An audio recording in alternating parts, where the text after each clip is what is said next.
बच्चों, let's read the question. The question says, experiments involving cloning genes and expressing proteins require the use of host cells to receive the foreign cloned gene.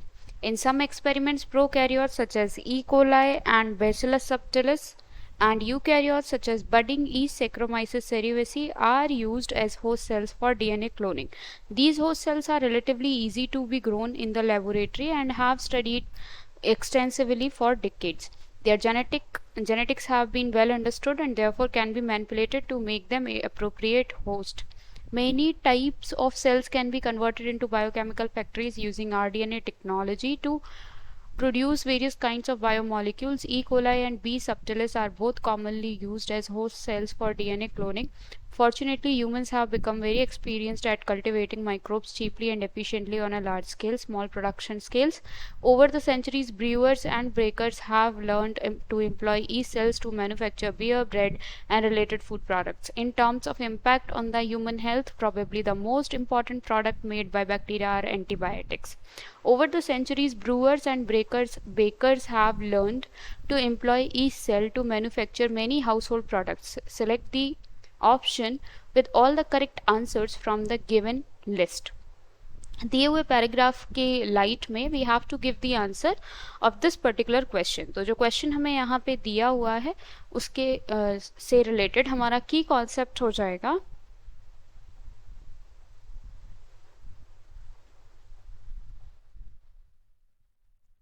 the key concept over here will be the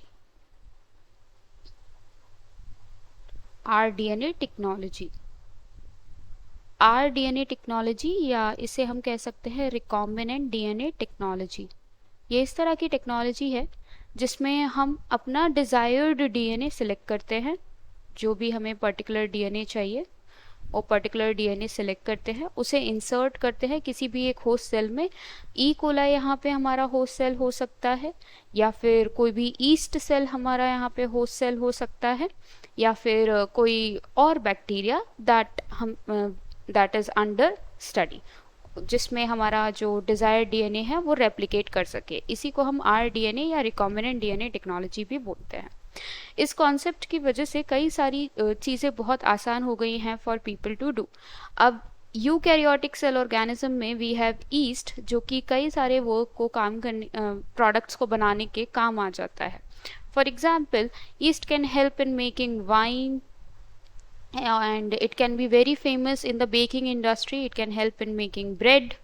It can also help in making idli, dosa. All of these substances can be made, all of these food products can be made with the help of the yeast cells, as yeast cells can do the fermentation work really well, so they can be employed in the industries में इनको use किया जा सकता है ताकि distilled wine बन सके, bread बन सके, इडली डोसा बन सके, इस टाइप के प्रोडक्ट्स बन सके फ्रॉम दी ईस्ट सेल्स. इसके अलावा और भी ऐसे फंजाइज हैं that are used for making food products, जैसे कि चीज़ बनाने के लिए.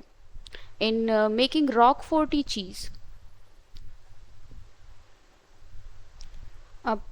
the fungi that is named as Penicillium roqueforti is utilized, and in making Swiss cheese a bacterium that is Propionibacterium shermani is utilized for this.